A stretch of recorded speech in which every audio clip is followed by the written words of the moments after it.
साल था 2011। 31 दिसंबर की रात।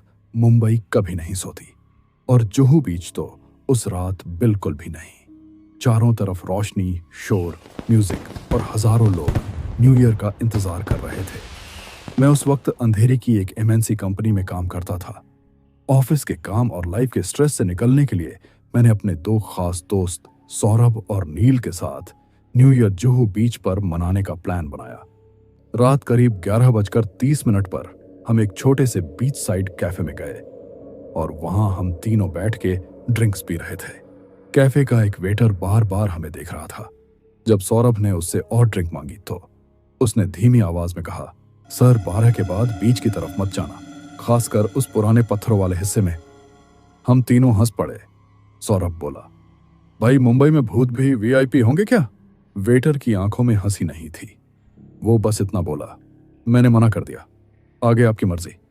12 बजते ही न्यू ईयर का शोर हुआ।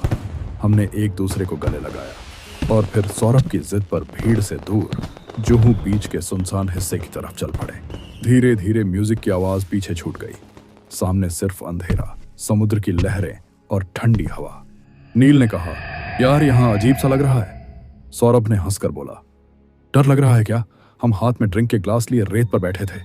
तभी नील चुप हो गया। उसकी नजरें समुद्र की तरफ थीं। उसने धीमी आवाज में पूछा, वहां कोई खड़ा है क्या? मैंने देखा दूर, बहुत दूर एक सफेद सी आकृति जो लहरों के पास खड़ी थी। मैंने अपनी नजर दूसरी तरफ की।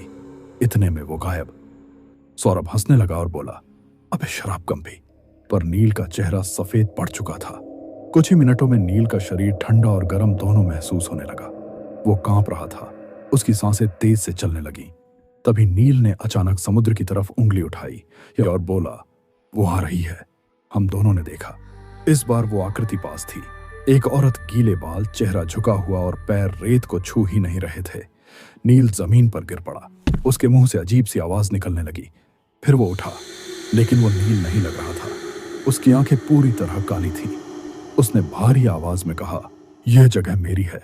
सौरभ डर के मारे पीछे गिर गया। मैंने नील को पकड़ने की कोशिश की और उसने मुझे इतनी जोर से धक्का दिया कि मैं रेत पर गिर पड़ा। नील ने जोर जोर से चिल्लाया और अचानक बेहोश होकर गिर पड़ा। हमारी चीखें सुनकर दूर से कुछ लोकल लोग आए। फिर हम लोग नील को अस्पताल ले गए। डॉक्टर बोला, डिहाइड्रेशन और शॉक। लेकिन नील कुछ और कहता था। उसने कहा, वो औरत हर रात वहां किसी का इंतजार करती है। आज भी जब मैं जुहू बीच के उस हिस्से को देखता हूं तो मुझे समुद्र की लहरों में किसी के रोने की आवाज सुनाई देती है। हम तीनों में से नील आज भी समुद्र के पास नहीं जाता और मैं 31 दिसंबर की रात जुहू बीच से दूर ही रहता हूं। अगर आपको यह कहानी अच्छी लगी तो सब्सक्राइब करिए और देखिए हर हफ्ते एक ऐसी ही सच्ची हॉरर स्टोरी।